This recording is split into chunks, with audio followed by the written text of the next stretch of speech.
Ada orang tua usianya 84 tahun.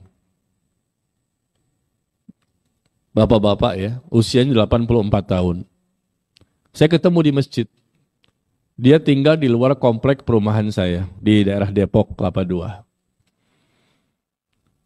Ketemu di masjid, biasa, Assalamualaikum, Waalaikumsalam, warahmatullahi, Assalamualaikum, Waalaikumsalam, warahmatullahi. Dan saya sering kali berada di samping beliau ketika sholat berjamaah di masjid. Cuman biasanya kita nggak panjang-panjang ketika berbicara. Kali itu saya berbicara agak panjang, sampai bubar semua jamaah di masjid. Isya berjamaah di masjid 2 minggu yang lalu. 2 minggu yang lalu, hari Jumat, ba'da Isya, sampai semua jamaah sudah selesai, tinggal kita berdua berdiri sama-sama. Bapak itu usianya 84 tahun. Saya tanya, Pak, Bapak tinggal di mana? Ya di luar komplek ini Pak, di situ. Oh, Bapak usianya berapa? 84. Kok nggak ditemani sama anaknya? Anak saya sudah nikah semua Pak Ustadz. Oh, berapa anaknya? Ada 6. Oh, Masya Allah. Anak saya 6, cucu saya 15, cicit saya 5. Ya, anak 6, cucu 15, cicitnya 5. Masa di antara mereka semua nggak ada yang mengantar bapak ke masjid? Kan khawatir juga kan, 84 tahun. Meskipun kelihatan dia sehat, ya mata, telinga, jalan semuanya baik. Cuman ketika sholat dia duduk, nggak kuat berdiri lama. Tapi paling tidak ditemani lah. Karena subuh dia sendirian, isya sendirian, maghrib sendirian, pakai motor lagi. Motornya motor pinjaman lagi. Supaya bisa sholat ke masjid. Karena kalau jalan kaki udah nggak kuat. Pinjam motor. Lalu bapak tinggal di rumah sama siapa? Saya tinggal bersama sendiri. Dulu bersama istri. Tapi 7 tahun yang lalu istri saya meninggal. 7 tahun yang lalu istri saya meninggal, maka saya sekarang tinggal sendirian. Loh, Bapak sendiri, di rumah sendirian, 84 tahun. Iya Pak Ustadz, anak gak ada yang menemani? Enggak ada, mereka sudah berkeluarga semua. Cucu gak ada mani? Enggak ada juga. Kalau Bapak kenapa gimana ini? Alhamdulillah Pak Ustadz, saya sehat. Ya, cuma saya pancing-pancing kan. Bapak dibantu gak sama anak untuk masalah kehidupan sehari-hari? Kadang dibantu, kadang tidak. Kadang makan singkong, kadang nggak makan juga. Kaget saya. Yang benar Pak? Iya. Semenjak istri saya meninggal 7 tahun yang lalu, saya dibuang oleh anak saya. 6 anak ini membuang bapak ini.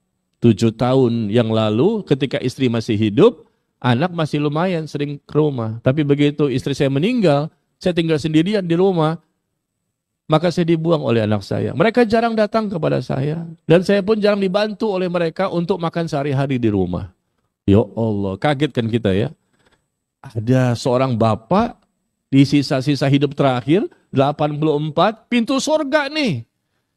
Disia-siakan oleh 6 anaknya. Kita nggak terima seperti itu kan. Karena juga kita ini punya orang tua. Apalagi orang tua kita sudah meninggal dunia. Kita rindu untuk bertemu dengan mereka dan cinta dengan mereka. Kalau ada orang tua kita hidup lagi, yang sudah meninggal ini hidup lagi, tentunya kita peluk, kita cium, kita gendong mereka. Ini yang masih hidup kok disia-siakan. Subhanallah. 84 tahun. Ini kisah nyata ya. Anaknya tidak peduli. Kalau di sini kan ceritanya pertanyaan anak ini peduli, cuman kadang-kadang suka nggak sabaran. Ya perkuat kesabaran. Mumpung masih hidup ibu ini 88 tahun. Biasa begitu. Semuanya pernah mengalami, bukan Anda saja. Saya pun pernah mengalami ketika orang tua masih hidup dulu. Bahwa mereka kadang-kadang membuat kita dongkol, jengkel dan lain. Biasa itu.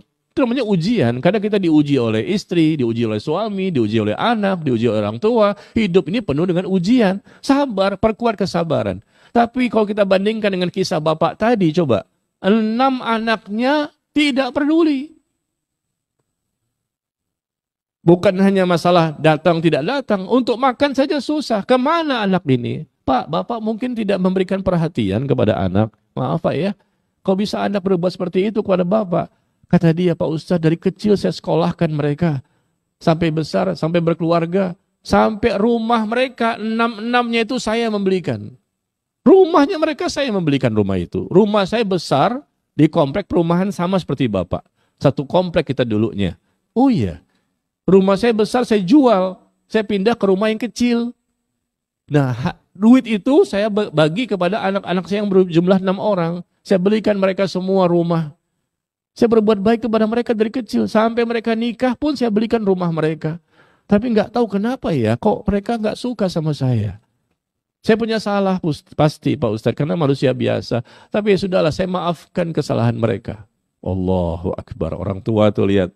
Saya maafkan semua kesalahan mereka. Meskipun mereka jarang ingat kepada saya. Bahkan ada anak nomor 4, perempuan, udah 3 tahun gak mau datang. Lebaran pun gak datang. Padahal rumahnya depan. Depan gak jauh dari masjid. Tuh rumahnya di situ. Gak datang ke rumah saya udah 3 tahun. Lebaran pun gak datang. 4 anak perempuan, 2 anak laki-laki. Saya tanya, kenapa Pak? Anak bapak yang perempuan nomor 4 gak mau datang. Ketika lebaran pun gak datang, udah 3 tahun. Kata dia marah kepada saya, karena saya ingin menjual rumah saya. Yang ada saat ini, yang kecil, tinggal sedikit itu. Cuman 3 meter kali 8. Rumahnya kayak kos-kosan. Tinggal sendirian. Saya datang ke rumahnya, penasaran. Seminggu yang lalu. Rumahnya kecil kayak kos-kosan sendirian, kipas, panas banget, luar biasa. Masuk langsung blong, kamar tidur sama WC-nya. Tinggal sendirian, subhanallah. Anak, padahal kalau anak ini masing-masing 250.000 aja ya, kalikan 6 berapa? 1,5 juta sebulan. Cukuplah untuk bapak ini, 2,5. Apalagi mereka bisa ngasih 500.000 per bulan. Tapi ternyata kadang ngasih, kadang tidak. Itu kan sedih jadinya. Biar bagaimanapun anak itu kan hasil dari orang tua juga. Mereka hidup dari mana dulunya? Ini bapak loh, bukan berarti boleh disia-siakan. Apalagi ibumu. Lebih daripada bapak. Orang yang lebih berhak untuk mendapatkan kebaikan dari kita. Kita yang nggak punya orang tua saat ini, barangkali sudah meninggal dunia kan? Kalau mereka andai kata hidup kembali, saya katakan, wah langsung kita peluk, kita cium, kita gendong. Kenapa? Karena rindu. Kita berasa banget itu kalau sudah tidak punya. Baru kita berasa banget dengan orang tua itu, bukan main, rindu dan cintanya itu keluar begitu besar. Tapi begitu mereka masih hidup kayaknya biasa-biasa aja. Nanti ketika tidak ada baru kita menyesal. Maka jangan sampai menyesal nanti. Nyesal di dunia, nyesal di akhirat. Perkuat kesabaran. Ini orangnya lebih, yang saya ceritakan dari bapak tadi, lebih parah ujian yang dia terima. Anaknya tidak mengurusnya. Padahal anak dia paling bontot, nomor 6 tuh perempuan, tinggalnya di samping rumah dia. Samping pas, mau makan pagi kayak nggak ditanya, makan siang gimana, ada makanan nggak ditanya juga. Ya sudah masing-masing aja. Jarang juga datang ke sebelah doang, tapi jarang. Saya katakan seburuk-buruk kesalahan bapak apa sih? Tetap saja anak itu wajib untuk berbakti kalau memang ada kesalahan. Jangan dendam kepada orang tua. Ini akhlak loh. Mungkin mereka sholat barangkali. Sholatnya nggak diterima oleh Allah. Doanya nggak akan dikabulkan oleh Allah. Taubatnya nggak diterima oleh Allah. Kenapa? Karena mereka durhaka sama orang tua. Orang yang durhaka sama orang tua, kata Rasulullah SAW, maka ibadahnya nggak diterima, yang wajib maupun yang sunnah. Doa-doanya pun tidak akan dikabulkan. Di akhirat jelas mendapatkan siksa. Durhaka sama orang tua itu dibalas di dunia, cash, tunai, kontan, sebelum nanti di akhirat. Nggak menunggu sampai di akhirat, di dunia akan dibalas. Apa salahnya 6 orang ini datang sesuai kemampuan, berikan perhatian, berikan pelayanan, sabar. Ternyata bapak ini enak ketika bergaul dengan saya, bicaranya bagus. Dia juga bingung, apa salah saya ya? Kalaupun dia punya salah, ya sudah maafkan. Kamu kan dari mana asalnya? Rumah kamu juga semuanya dibelikan sama bapak.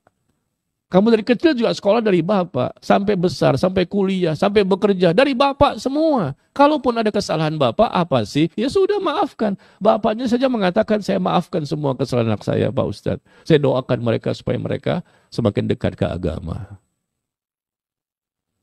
Ya, jadi ini cerita tersampaikan akibat dari pertanyaan ini. Jadi cuma ibu 88 tahun sudah sepuh, ini 84. Ya sudahlah, saat-saat terakhir ya kita bersama mereka, maka jangan sampai kita melakukan perilaku-perilaku yang bisa mendatangkan murka Allah. Karena ridhonya Allah ada pada ridhonya orang tua, dan murkanya Allah ada pada murkanya orang tua.